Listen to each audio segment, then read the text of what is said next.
everyone, welcome to the BKBK podcast where sports and the culture collide and the New York Jets reign supreme.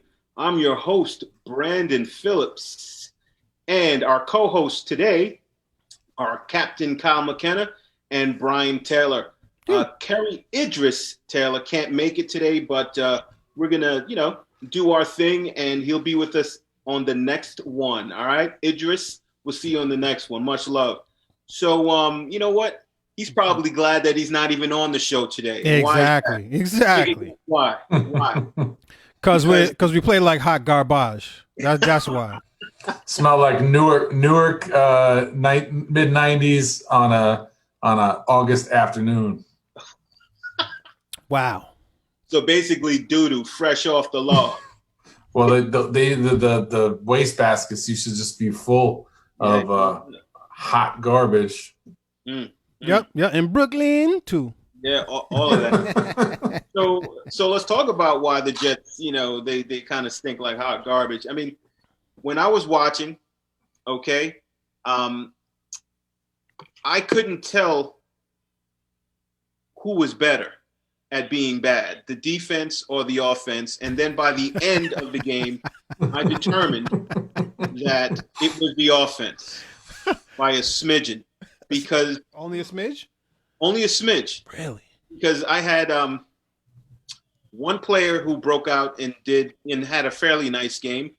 But then when you look at it, he had a couple drops, and that is Crowder.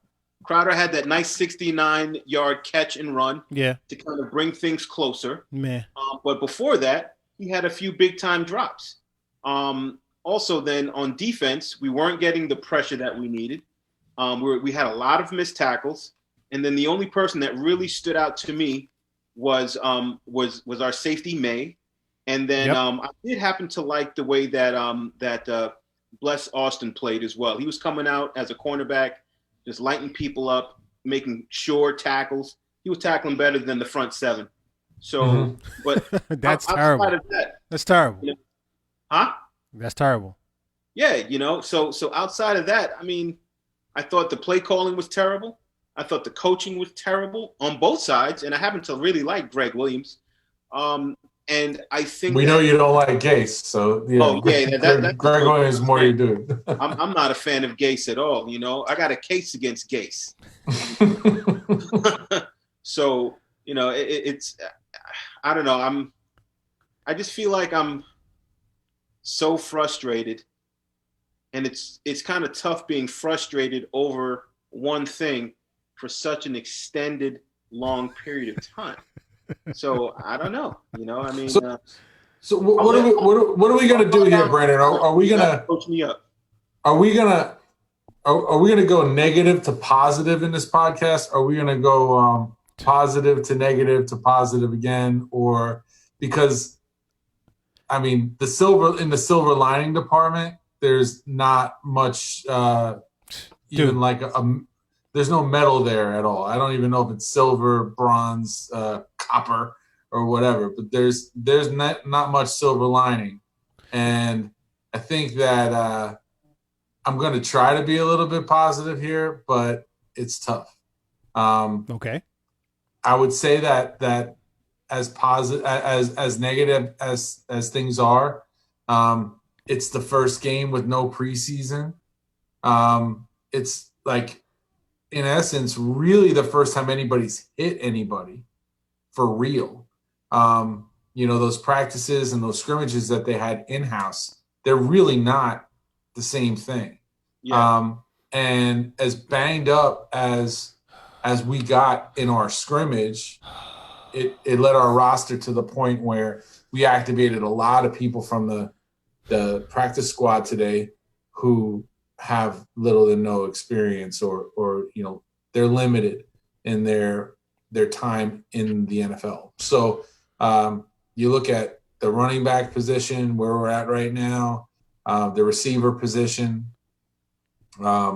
It's very our inside linebacker position. Our inside, Harvey Lange was essentially a starter today, and he was starting over a guy who's a second-year player that only played like 5 games last year. Yeah. So, we're definitely What feeling position is Harvey, by the way? He's a linebacker. He plays some outside and some inside. Okay. I think he was forced to play more inside because Cashman went down with an ankle injury, I believe. Mm-hmm. I think that Lange's more of an outside linebacker than he is an inside. Yeah, I was watching Harvey Lange play today, and the thing that bothered me the most, and it goes back to even high school football. If you guys want to watch the game tape, he left his feet way too much. He was diving a lot for tackles. I saw him dive twice and miss on one play and miss both times. And he dove, missed the tackle, and then the other guy the running back was trying to cut it back on the inside. So we slowed down to cut it back, and he had other defenders in front of him who were trying to tackle him. Harvey Lange gets back up and dives again to get him and misses him again. And of course, we gave up the first down. He crosses the first down marker. And I was just like, well, let me interject for a second. Too much. Let me interject for a second. First of all, we never even heard of this dude before the game started, right? So there's a reason why. I mean, really, he was on the team last year, practice squad, special teams. Okay, so let me speak for myself. I've never heard of this dude before the game started, right? So I mean, call me not the avid Jets fan or whatever else. Brian, hold on. Was that you in our group text that said, "Who the heck is number 44"? No, that wasn't even me. That wasn't even me. That was me. No, but the thing is, Brian, even for the avid fan, which we all are, right? His dreads covered his name, and he was wearing a different number than he had last year. He was like 51 last year. Okay. Well, listen. So for this, all of a sudden we got this 44 out there, and we don't know who he is because he got long dreads that cover up the name. So it was hard to tell if you didn't know already who it was. Ain't hard to tell. Well, I'm going to say this. First of all, I didn't watch the game, right? I wanted to, but it was my niece Alexis's 21st birthday. We were celebrating, so obviously family comes first, and so lucky me. It was on in the outside seating area that we were in, and so I was trying to watch it from like 20 feet away, but it was hard to engage in conversation and actually look at the TV at the same time and be genuine in the discussion. I'm going to frame my conversation today by saying, if I no longer become a Jets fan moving forward, am I still part of the podcast?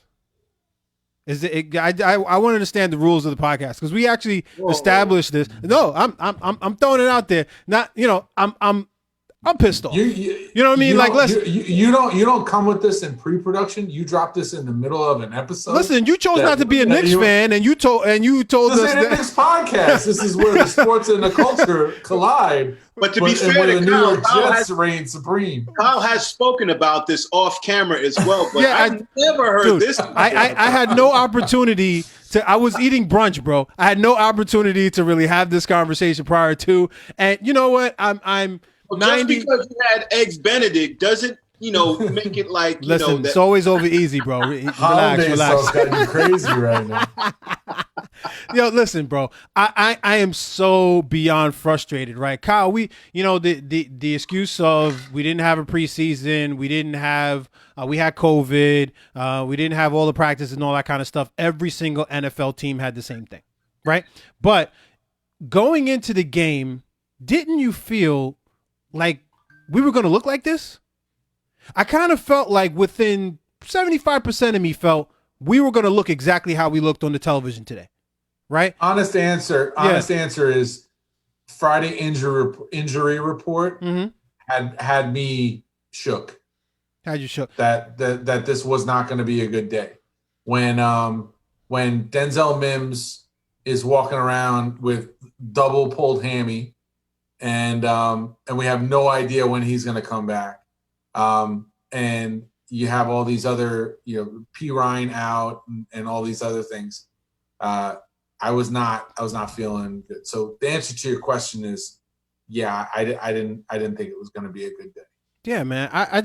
We played the same Buffalo Bills team week 1 last year, looked better last year than we looked this year. And Yes, we our offensive line was supposed to be better this year. You could tell me whether or not we did look better or not. Sam Darnold, and we had a lot of. Brian, Go ahead. just to hold you up there, Yeah. because this is where I want to jump in. The offensive line didn't look any better than last year. Now, I think we have the potential to get better, but the offensive line hasn't gelled yet. I saw our number 1 draft pick. He got beaten for a sack.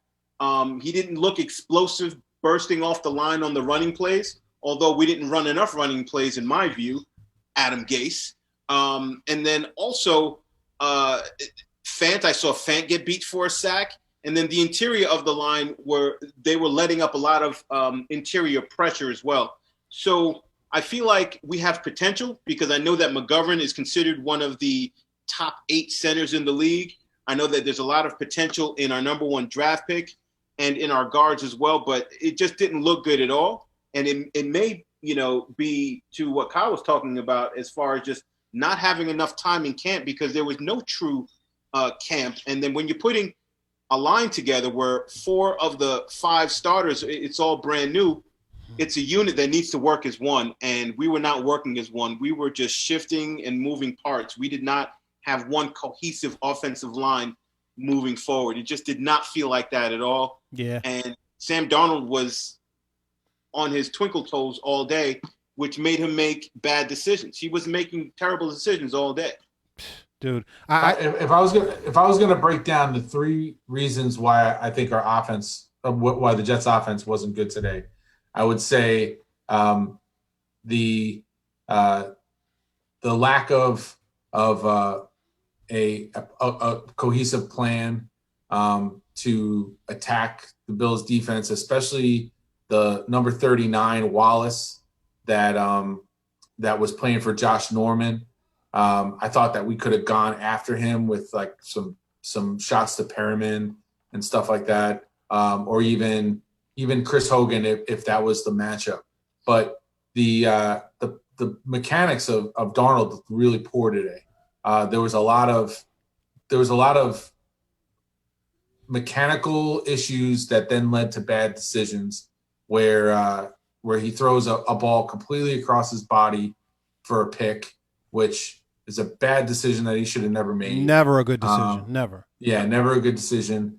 And a lot of throwing with your throwing all over the place with all arm and your body facing forward and doing what we call like not being on platform and not being setting your feet to throw the ball. And was he flat-footed? Like that. Was he flat-footed? He was flat-footed a lot. I think when you go back and you watch the highlights, even the good throws that he made, a lot of them were in weird places. And I think that, there was some breakdowns on the O-line that caused him to roll out and scramble and throw on the run.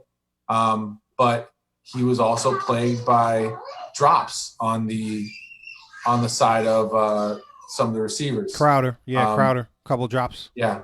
My daughter obviously feels a certain way about the drops because she's just screaming in on there. But but Crowder early on, if you look at if you take away from the beginning of the game, the anatomies of some of these 3 and outs, there were a couple throws that Darnold did make that were dropped that would have kept drives going. Herndon dropped one too. Herndon dropped, and we're not even talking about the fumble that he had as well. But it was Crowder. Yeah. But I think that with a lot of the blame for the lack of offensive cohesion, whereas I think that there's some calls that Gase made that I didn't like, and some things that I would have liked him to do that he didn't necessarily do. I don't think that. I think that it lands more on the shoulders of poor quarterback play than on poor play calling.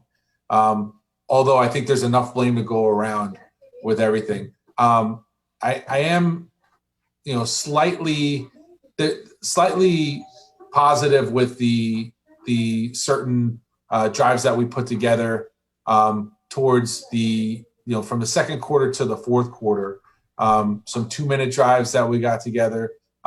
As bad as it seems, it's one game, and I think there will be improvement as we go on. It's just we play good teams first 4 weeks of the season, so that's gonna be a big part of it. You host San Francisco next week, and you're gonna need to improve quickly, especially in the running game.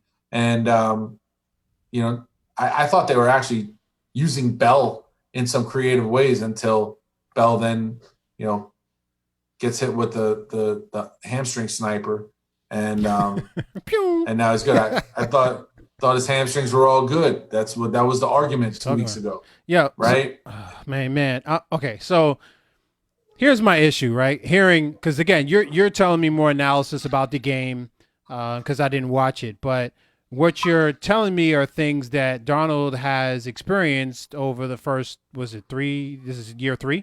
This is year 3. This is year 3 for the first 2 years. So, I remember on ESPN I was watching Rex Ryan, and I had seen it too prior to this conversation that he was having on ESPN. But he was talking about Darnold and how he likes to throw off of his flat-footed, right? Mm-hmm. Not off of his toes, not like you're told to kind of have your body in the direction of where the ball is going and kind of just throw like this, right? Traditionally, that's what you want to have your quarterback doing and being on your toes, right? So you're able to put your put energy into the ball as you're throwing it in whatever direction you want to throw it into. What he likes to do is be flat-footed, and again, like you mentioned, he threw across his body, probably flat-footed.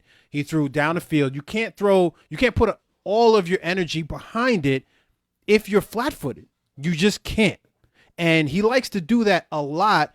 Speaks to the mechanics that you were talking about. In year 3, that stuff should be cleaned up by now.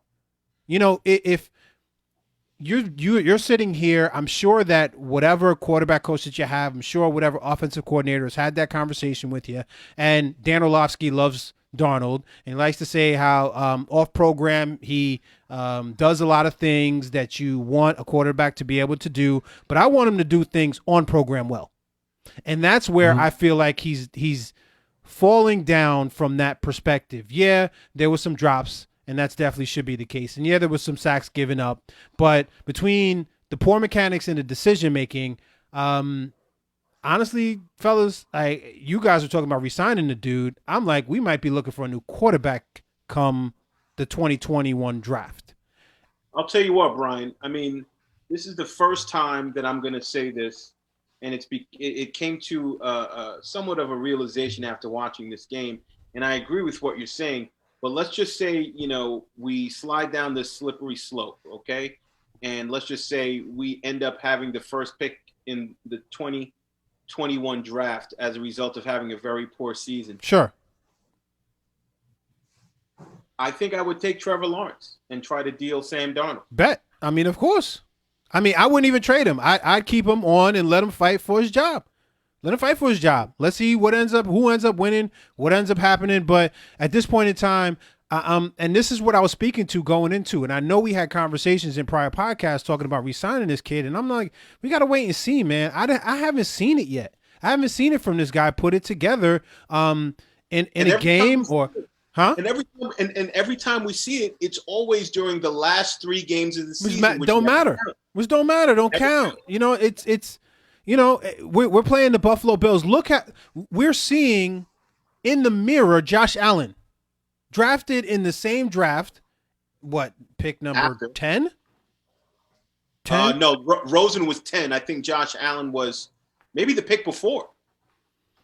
Either way, in that draft, Lamar Jackson in that same draft, right? I mean, think about the quarterbacks in that draft and think about Lamar Jackson, number 32? Yeah, he was, 32, yeah. Right? You think of Deshaun Watson the year before. You think of Patrick Mahomes the year before. We have more Trubisky than we have any of those guys. You're laughing. I'm thinking next year, again, because now we're talking about Trubisky. This is year 4, right, for Trubisky. And Darnold next year Huh? I would say that Rosen is more Trubisky.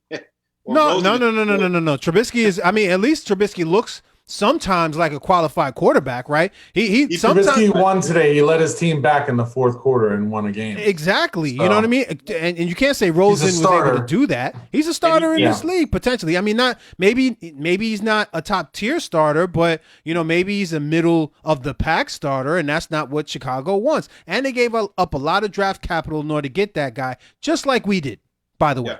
Right?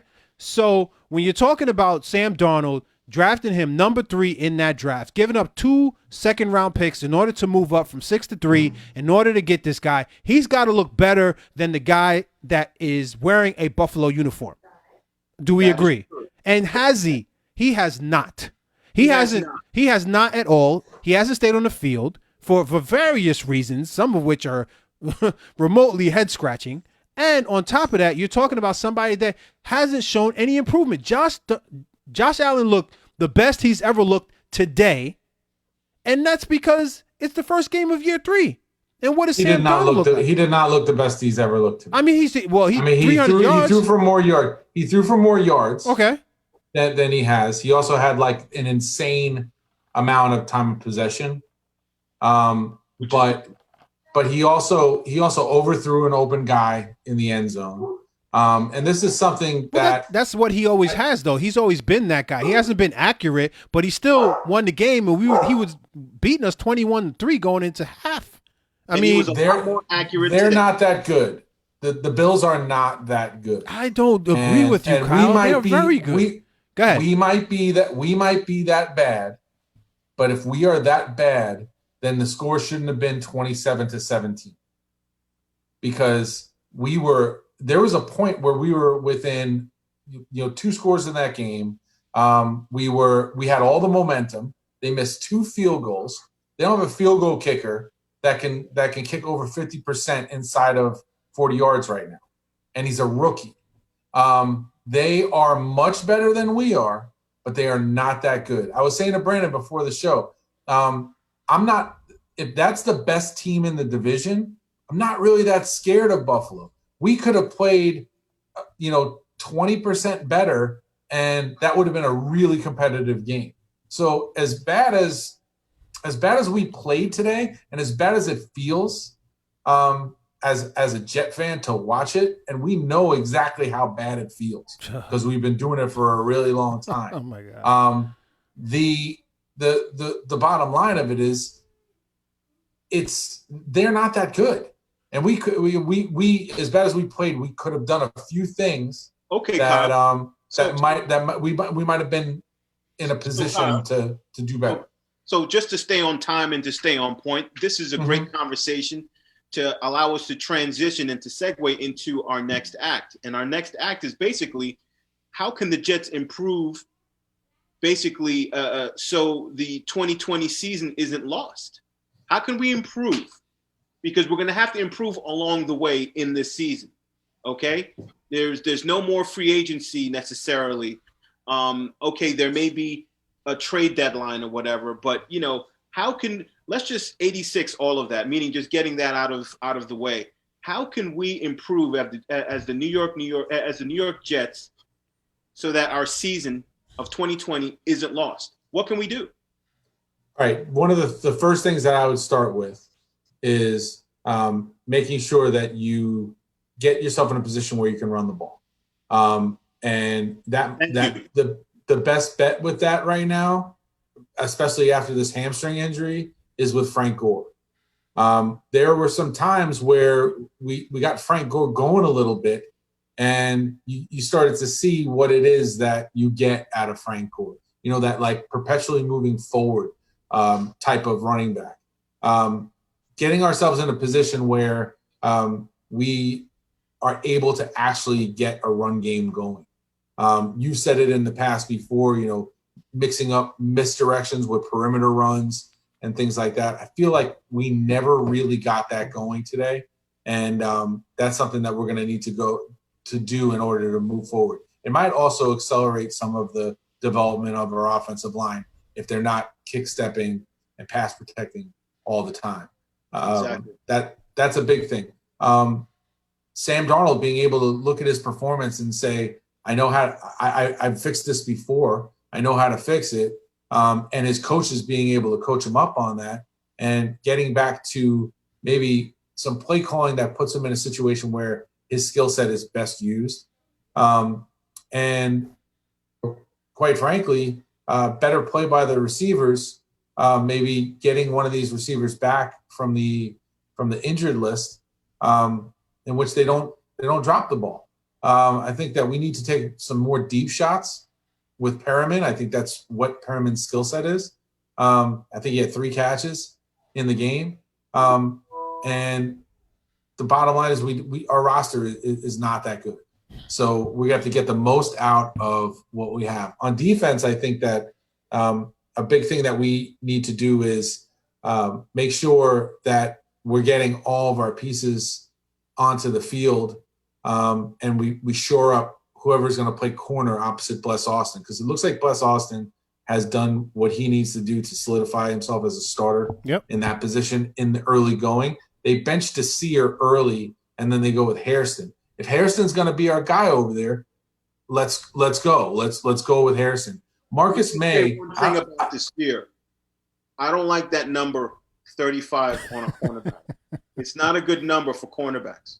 It makes him like a slow fullback. I don't like 35 on a cornerback. I don't like. I was saying this guy Wallace, that was on the Bills rocking 39. I don't like that either. That was.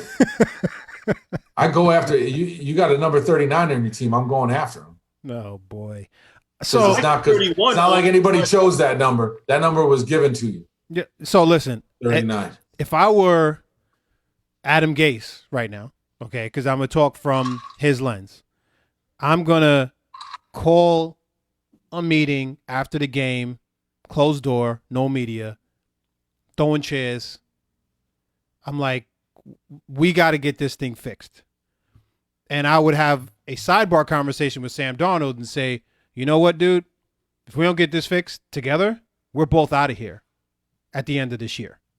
So what do you need from me in order to get on the same page and get to a place where we need to go? Because to me, the difference in the win or the loss, a lot have to do with quarterback play at the end of the day. You could tell me that Josh Allen didn't look good. I didn't watch every single play. I get it. It's not always going to look pretty from that dude anyway, because I've seen him.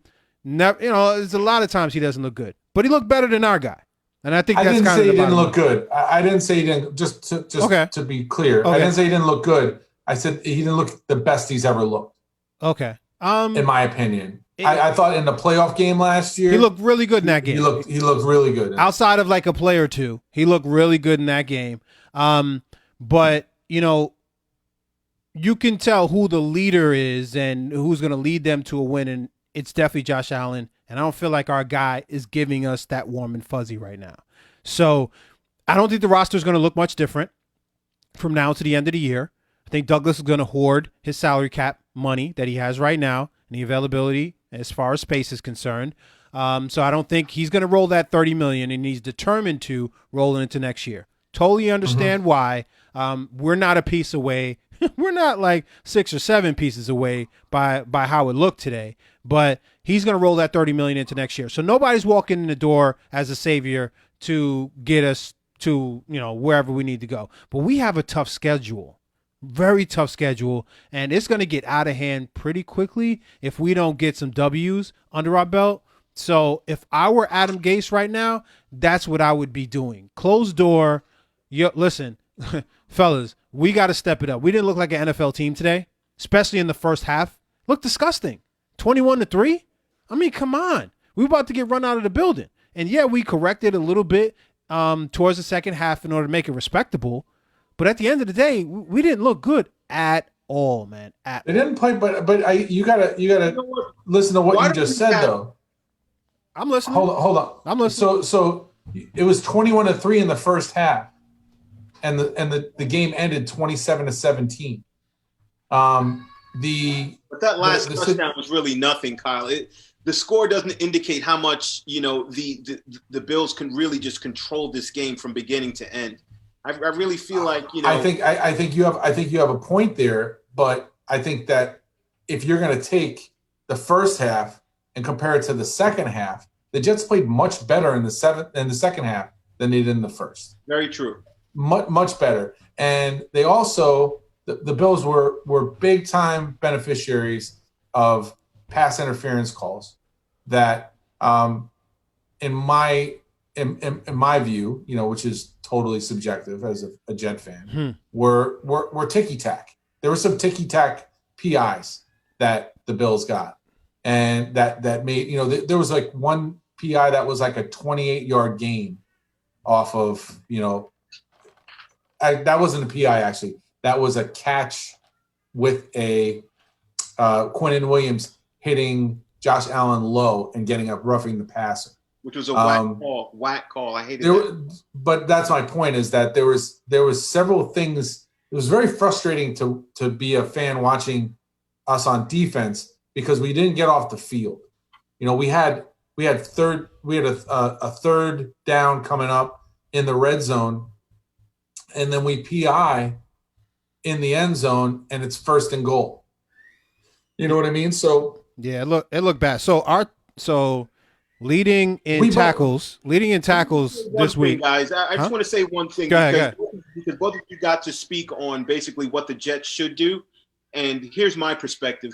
First of all, let me just shout out Al Sobel. He's watching this right now. What up, Al? What up?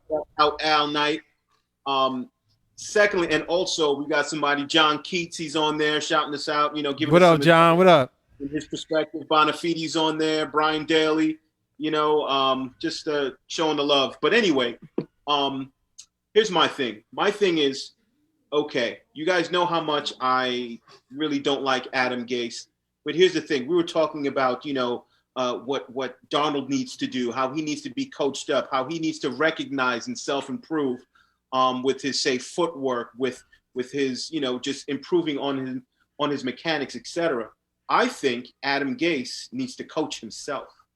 And by that, what I mean is he's the head coach, focused on being the head coach. You have an offensive coordinator, okay? People don't have the same minds. Even though he's under your tree, let him call the plays. I want to see someone else calling the plays outside of Adam Gase.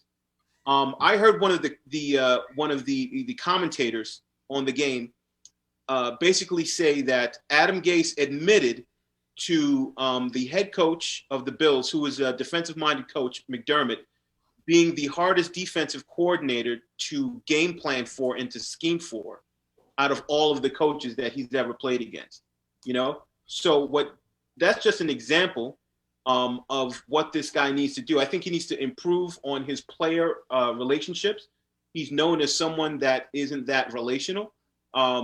Improve on that. Coach yourself. Give the play calling, the offensive play calling to your offensive coordinator, and then see what comes out from there. Because honestly, I don't like the way he calls games.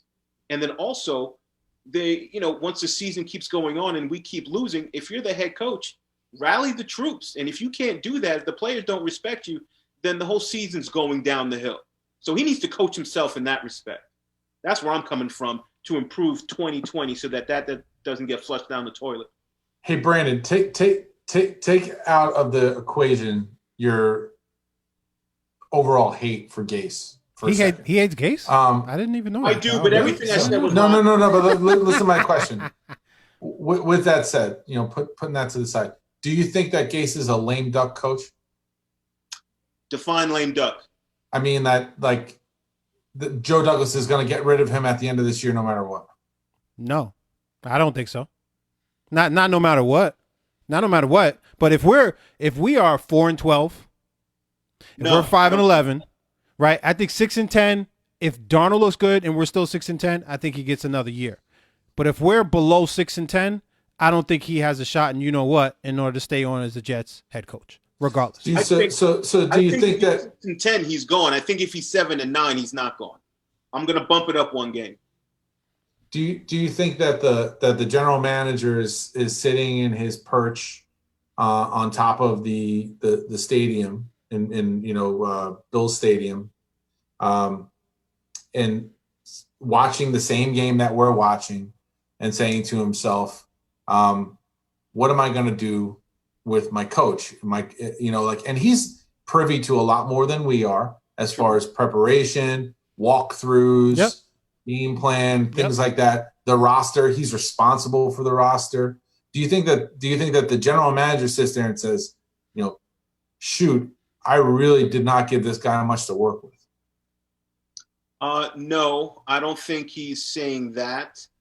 We did not put a receiver on the field today that is as good as the number 1 and number 2 receiver on the Bills. Yes or no? Say that again. Did we put a receiver on the field that's as good as either the number 1 or number 2 receiver for the Bills? No, we did not.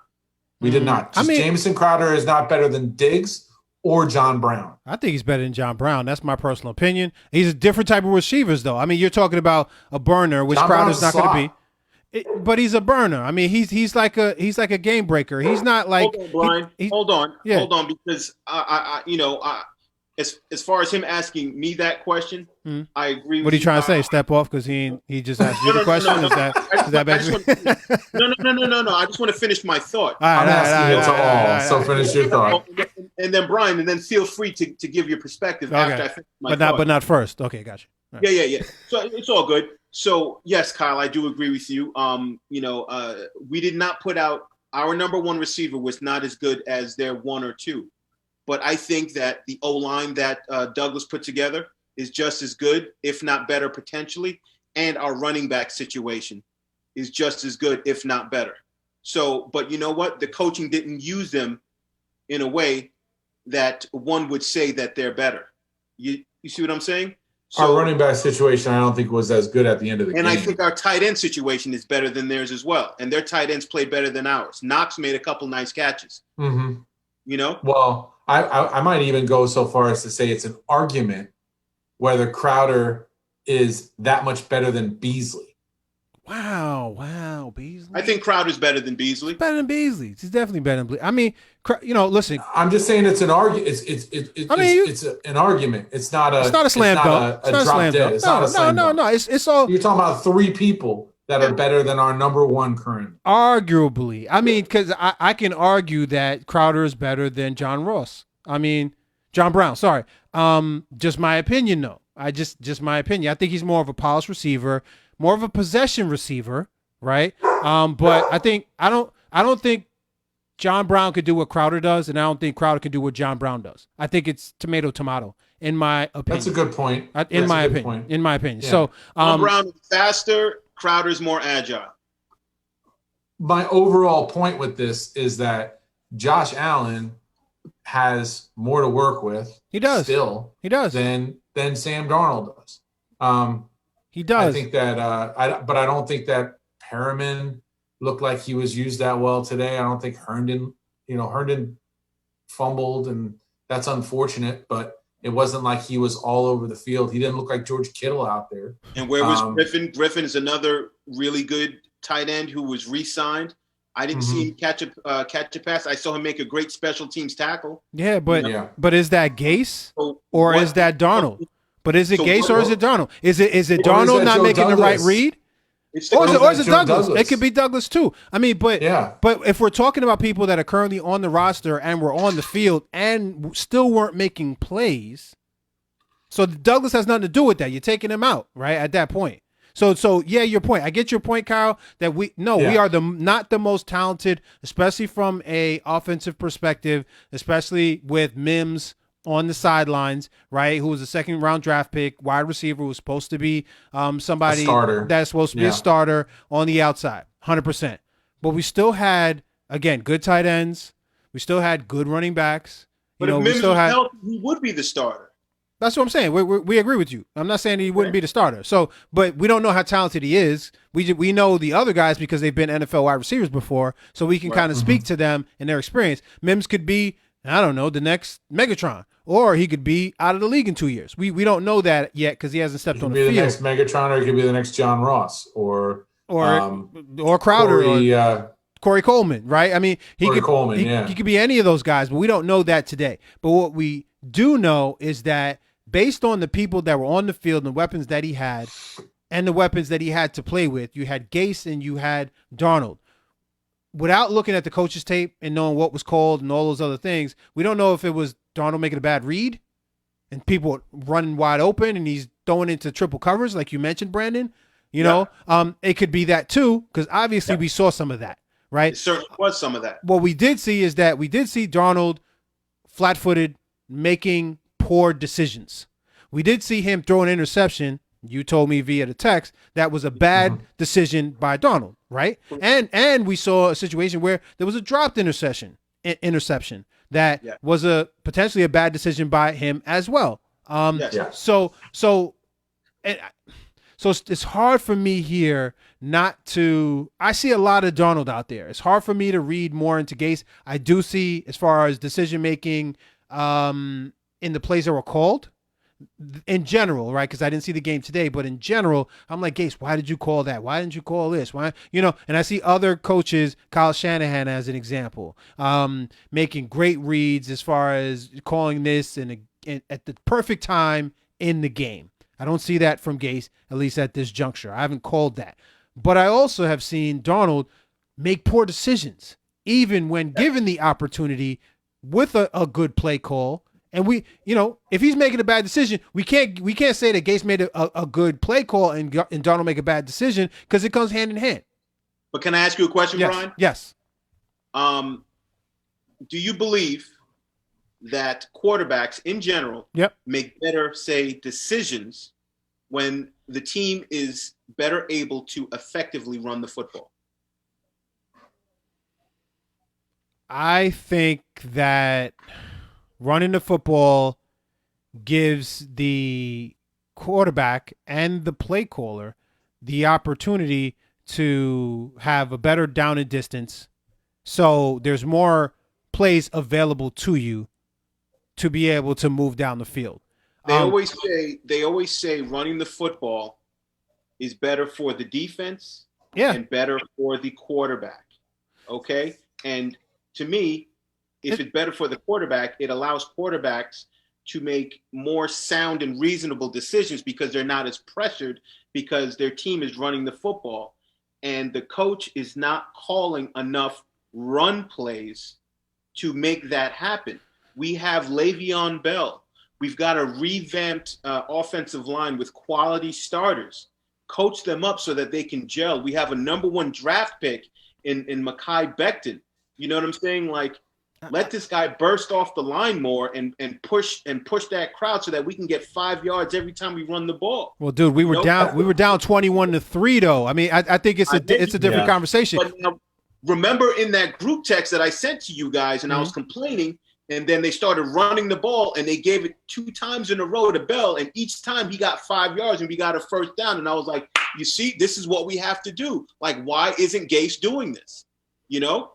And then he just seems to get away from it. He wants to have this, like, I don't know, this quasi-prolific, sexy offense, throwing the ball, this and that. And you know what? It's not like that. And you know what else? We don't have the receivers for that yet either. But we have the running backs for it. We have the slots that can kind of get down the seams. We have the tight ends, Like, let Darnold develop from running and short passes and then taking – chances going out farther than the other way around.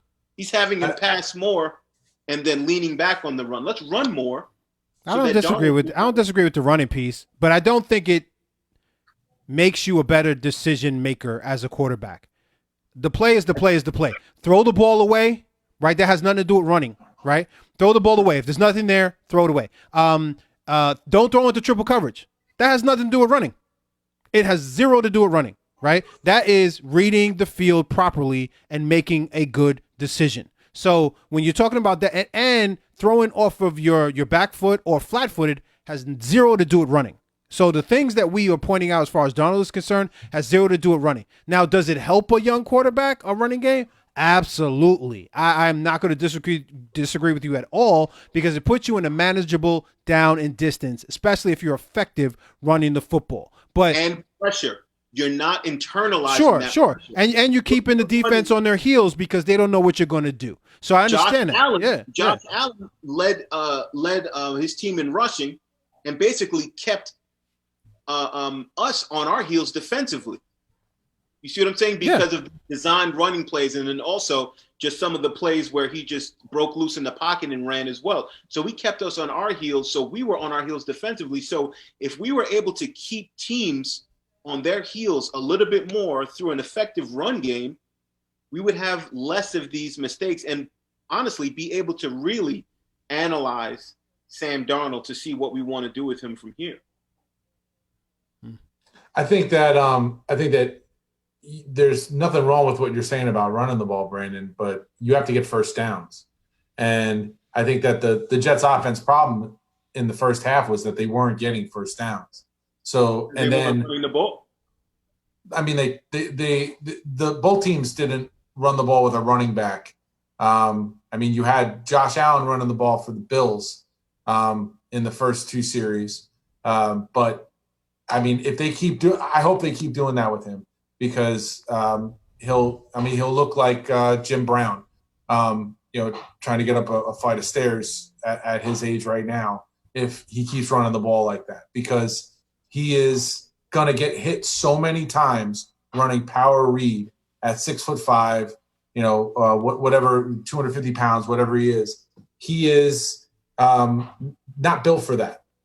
In my opinion, he is not. That is not the way that he should be used. But it was successful, and it'll be successful, I think, to a point. It'll hit a wall on that. But that was their rushing game. They didn't really run the ball with a running back until the second half. And I think that when the Jets did start to run the ball a little bit, and they could get first downs out of it, you had success, the success that you're talking about. But, you're not really running the ball in a 2-minute drill at the end of the first half. And I think they had like 4 possessions, it seemed like, before that. Right. And like 3 of them were 3 and out. So, I don't think that the Bills want to make a living off of power read and zone read with Josh Allen. I think they want to hand the ball off to their backs more. And to be fair, I guess not all of those runs that he had were called. Right. In the first half. A lot of them were scrambles and things like that. But I mean, he took a few shots. Bless Austin hit him one time. I didn't think he was going to get up.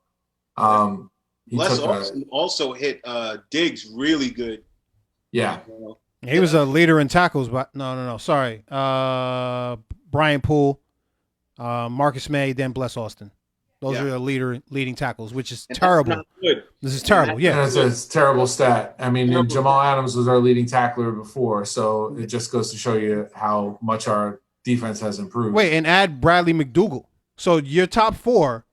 All DBs. All DBs, corners, and safeties. No one from the front 7. No one from the front 7 until you get to Harvey Lange. Harvey Lange's number 5. Huh? What? I should have been Harvey Lange. Harvey Lange had at least 2 tackles for loss, but he also missed 2 tackles for loss. Marcus May had 2 sacks and would have had a 3rd sack if he hadn't missed the one that he had early on. Dude, but go ahead. Wait, I have a question. I mean, that's not who we wanted certain things in this draft, right? We wanted a receiver and we wanted a pass rusher, right? And we wanted an offensive tackle. So we never got the pass rusher. That guy never arrived. And we had no pass rush today. Our pass rush was terrible today. We'll see how that I forget his name. The product out of Florida, 3rd round draft pick, pass rusher. What's his name again? Jabari. Forgot his last name. I don't think he was active. He didn't play. No, not at all. So we'll see how he develops. But a little off topic, fellas. I have a question for you guys. How do you like, if you're playing inside linebacker or middle linebacker, the number 44 as a number? It wasn't a bad number back in the day, like a college linebacker. That's hot. I like 44. Like Notre Dame linebackers would wear that. I like double numbers. I was a 55. You got to wear a neck roll. You got to wear a neck roll if you got 44 and you're an 77. inside linebacker. Got to wear the neck roll with that too. Yeah. The one that just pops up behind the head, you know. Oh, absolutely. That does practically nothing because it's all the way back here. Yeah. Absolutely. I was watching a game last night, Coastal Carolina, and they put this linebacker in to play fullback, and then they threw him the ball, and he had thrown on a 38 jersey, and nobody told the announcers that they were going to do that. So they're calling out this other guy's name, and then he comes up over to the sideline and tears off the jersey, and he's 52. And he had been playing linebacker the whole game. He had a pretty good game too, but he caught this ball out of the backfield. Yeah. 44 is numbers too, man. 44 was Mike Stonebreaker. 44. What'd you say? Stonebreaker on the Notre Dame. I think he was 44. Yeah, I remember him. Hey, listen, 44 as a linebacker, and there was this guy. I think what's his name? Mitchell. He played for Syracuse. He was like a nose tackle, but he was only like 6'2", and he weighed like 250, but he was still a nose tackle. Wasn't he 44? Kevin Reardon was 44. Kevin Reardon was 44. Okay. Kevin Reardon, what's up? Shout out to Kevin. Shout out to the mofo. Yeah. I like 47 too. Mike Hill was 47, but Mike Hill played cornerback. Yeah, 47 is dope. 47 is dope for a cornerback. Yeah. Safety, cornerback, linebacker, 47 is dope. Yep. I thought that Mike Hill kind of made that number dope. I didn't really like that number too much before that. Because it fits big, right? Yeah. It's like a fullback number, but then when I saw Mike Hill running around playing cornerback, I was like, okay.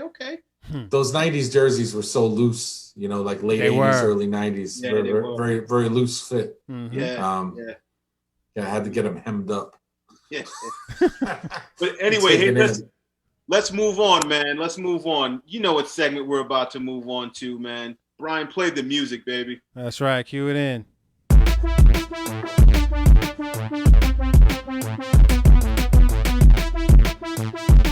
So, ladies and gentlemen, as the music is playing, this is Tweak Me, Pick Me, okay? If something tweaks you, you don't like it. If something piques you, you like it a lot. So we're going to give our perspective on what's tweaking us and what's piquing us, most probably regarding the Jets game, but it could be whatever in life. So, that's right. You know, whoever wants to go first, you know what Brian looks like. He's got that energy right now. B, you want to get some of that? Tweak me, pique me? I'm going to get some. I'm going to show you wiping my face too, man, because it's sweaty as heck in here, man. That's kind of tweaking me. Cut that out. That's whatever, bro. I'm gonna toss it to you too, like how they do on TikTok. I just toss it to you.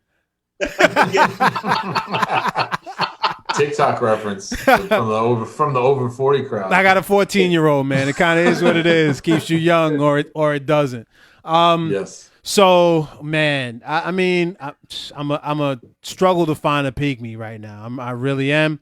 I am supremely tweaked that this game is kind of just cracked my fandom as a Jets fan, like to the core, where I'm sitting there watching. I'm not even watching it in detail either. So I'm glad I wasn't, because I would have been even more annoyed and probably have thrown something at the television at the end of the day. And it kind of, you know, my wife kind of brought up, and Brandon can remember this reference, Orlando Bryan, right? During the championship or the division round game against the Indianapolis Colts, right, with Mark Sanchez and all of that, and we had Brian Blissett's wedding or the reception afterwards. So we're not gonna go into further details there, but I was very fired up, right? Fired up, man. Hey, this shout out to Bliss One, man. That's right. That's right. 80, a great number for a receiver. Terrible number for a corner. Yeah. But he was a great corner, though. I'll give it to him. Much better corner than a receiver, but he still wore the 80. Yes. He was in a very run-heavy offense. Yes, he was. He had he had 3 picks in one game in Massapequa. That's right. Yeah, first half. Phenomenal, great game. All right, so coming from that as my memory, that was probably the peak of my fandom, right? Games like that, or the game against the Patriots and stuff when we beat them and went to the AFC Championship game. It's like, man, to be where we are right now, devoid of talent on both sides of the football, not really trusting in our leaders, right? As far as coaching is concerned and what have you. And to kind of go into a season waiting months in order to get the result that we were showed today, it's kind of disheartening. Really is, right? Being a Jets fan and it's it's tough, bro. It really is tough. So that just the result of the first half of today is my tweak me. It supremely tweaked that. Before you get to that, because we cut you off before, you were basically rethinking, air quotes, your Jet fandom. So who would your team be if God was like, Brian, you can no longer be a Jets fan? Oh, are we going there? Are we going there? So because I have one for myself too. If God was like, Brandon, you cannot be a Jets fan. Choose another. Choose another. Right? Yeah. I am your father. Choose another. Yes. Wow. It's gonna sound like I'm bandwagoning, but the Chiefs, I would say it would be. And I've liked the Chiefs from afar, not like a fan, but just like, you know what? I like how you do your thing. I like Andy Reid. Good dude. I feel like the ouster from Philadelphia was kind of a little harsh. Right. And I felt like, you know what? Why don't you go there and show them what you're going to do? And the decisions that they make and to get a Patrick Mahomes, right, diamond in the rough, I see something in this guy. I'm going to turn him into something. And my God, what did he turn him into? You know what I mean? A beast of the league right now.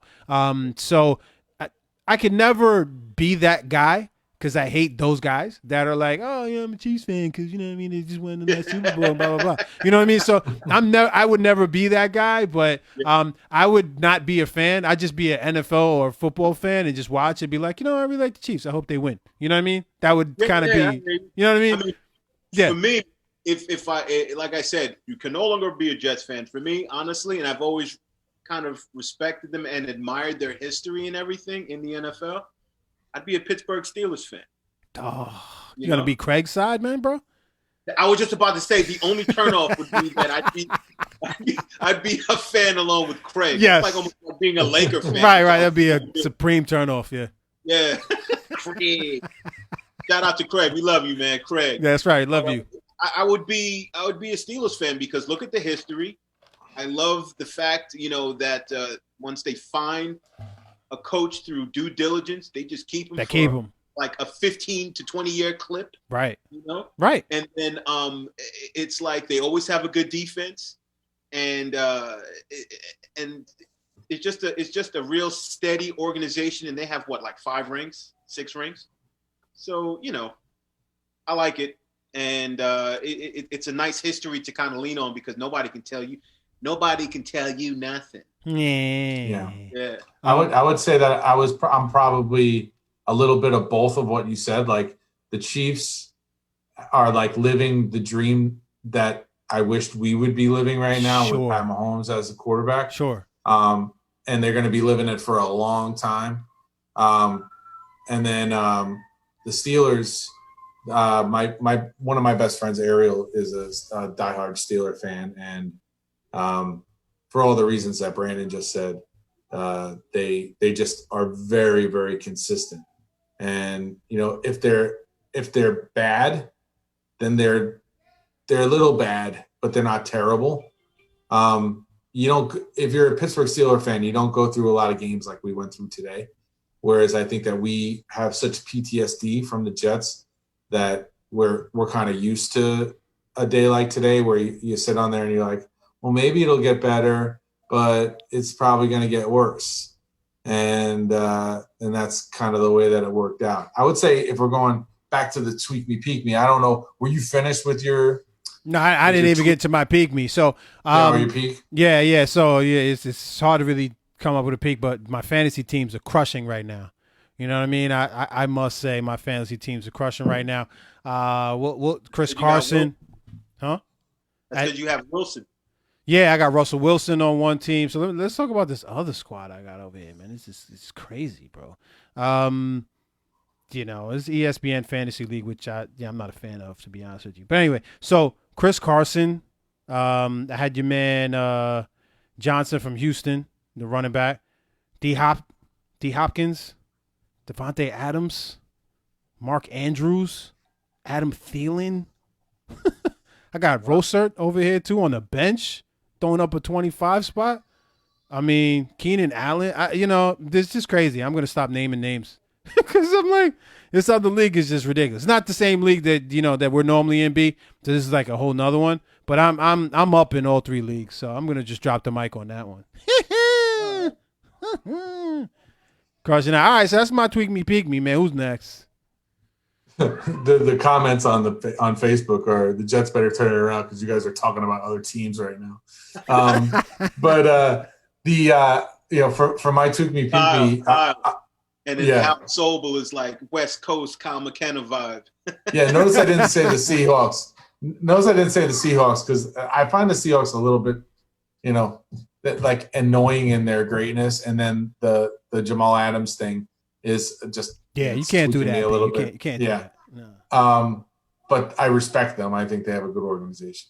I'm going to take some Al Sobel quotes from the comments from my tweak me and my peek me. I'm tweaked right now by the kid from USC, as Al calls him on the comments. The kid from Wyoming and the kid from USC. So the kid from Wyoming, the Cowboy from Wyoming, outplayed the Trojan from USC today, and I've been really standing on that soapbox saying that I think that Sam Darnold is the best out of that draft class, and I think that I was kicked off that box a little bit today, but I'm not going to give up on this kid. I do think that this is a first game. It had the potential to be ugly from the get-go with all the factors that are going into this year, and I'm going to try to stay positive on that. I'm not going to jettison just yet like I did the Knicks. Forget the Knicks. I don't even care about the Knicks anymore. But the peak me, I'm also going to take from Craig and not from Craig, from Alan, in the fact that Bless Austin and Marcus May looked really good today. And I think if you can generate pass rush from the front four a bit better going forward, and you fix the linebacker situation a little bit, maybe with Avery coming back and Cashman not being on the shelf for too long, whereas Harvey Lange came in and he played decently in a role in which he probably didn't expect to play in.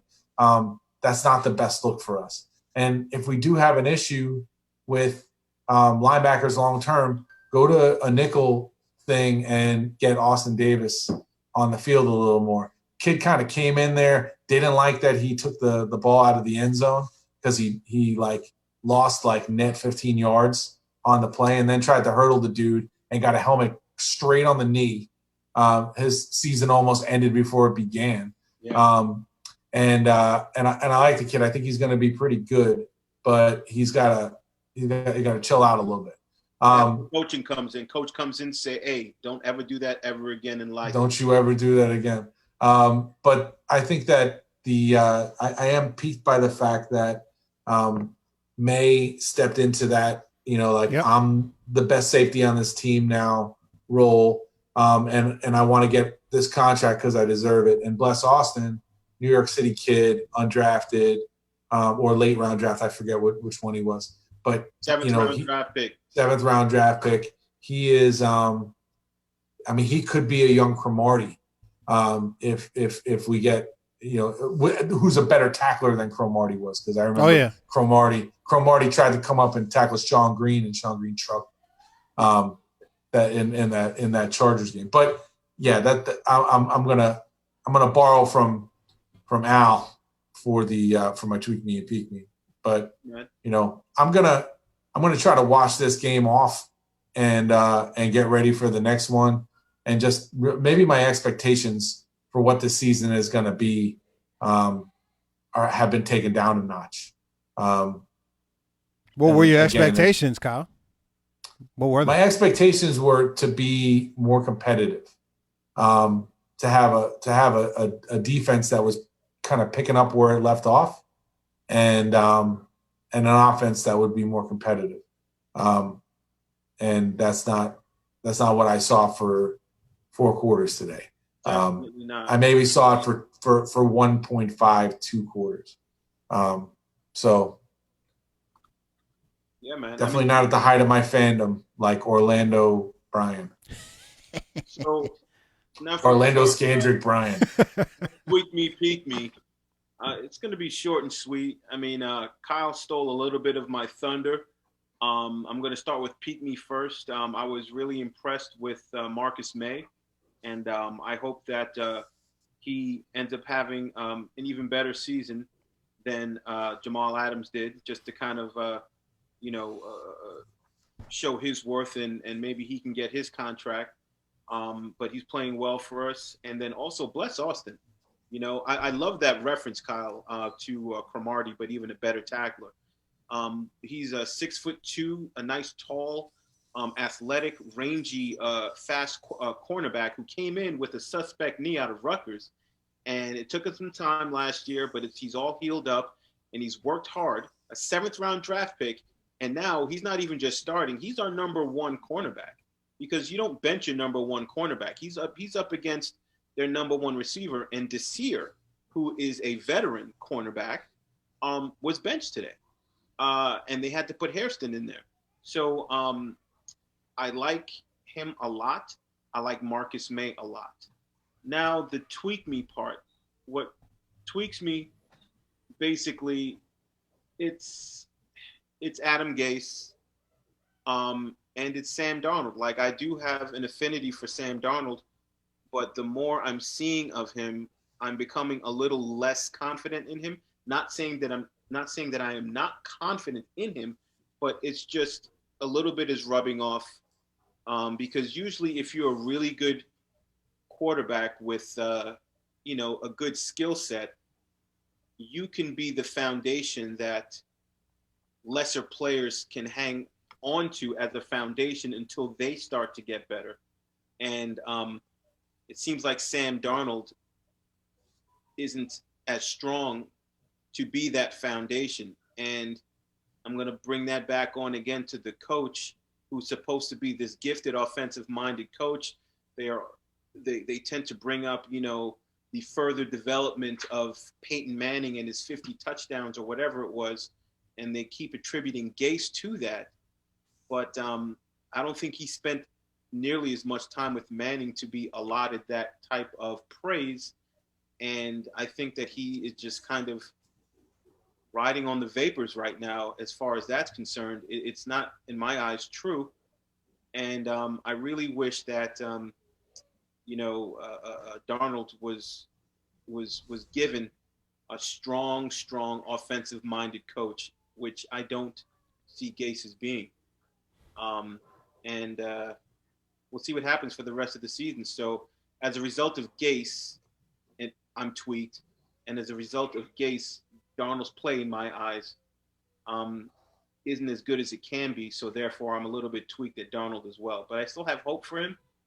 But if he doesn't get better and he continues to regress in his 3rd season, and if we are like 1-15, I'm not going to be against drafting Trevor Lawrence, man. I'm not going to be against it. It'll hurt me, but I'm not going to be against it. Not going to be hurt at all, bro. I mean, just my opinion. I have a bonus peak. I think it's a peak. I'm not sure if it's a peak or a tweak. Oh, bonus track. Nice. This Mortal Kombat T-shirt that Brandon's wearing. At least it looks like the Mortal Kombat symbol. No, you know what it is? It's an old T-shirt, Mark Echo. Okay, it's been in the wash too many times, so it kind of looks like it's Mortal Kombat. It's an upside down rhino looking like Mortal Kombat. Like you're gonna come at me with like all you get or something. Sub-Zero and Jax. Jax, you used to play with Jax, right? Punch the ground and just make everybody fall down. Funny. Mortal Kombat.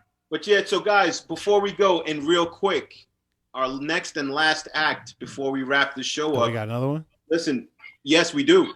We need to make predictions about our game next week against the San Francisco 49ers. Loss. Will we win? Will we lose? And what's the projected scores? Real quick, Brian, go for it. It's definitely a loss. And 34-10. Looks bad. 35 to 14 was what I was going with before Brian said that. So we're pretty close. Mm-hmm. I'm going to say that we're going to lose, of course. And it's going to be 30-9.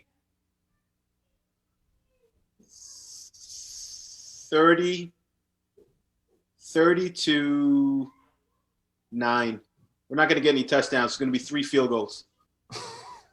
Wow. Still kicking them, though, into the fourth quarter. The hits keep coming. Oh, man. And listen, that's about it, guys and girls. Yes, it is. I mean, gee whiz, this is what you're going to get from your modern-day Jets fans that really haven't seen us winning. So hopefully they can change our minds. But anyway, thanks for watching another episode of the BKBK podcast. We want to be able to keep bringing you the latest news and viewpoints of where sports and the culture collide and the New York Jets reign supreme. So keep watching. You can find us on Facebook on our BKBK podcast, on our BKBK podcast fan page. You can find us on Twitter at BKBK podcast, on Instagram at BKBK podcast, as well as on YouTube. Just type in BKBK podcast. Please hit the like and the subscribe button to show the love. And if you can't watch us, you can just listen to us. You can find us on the BKBK podcast.podomatic.com. All right, folks, and that's it. So let's go Jets, hopefully, right? We'll see what they do next week.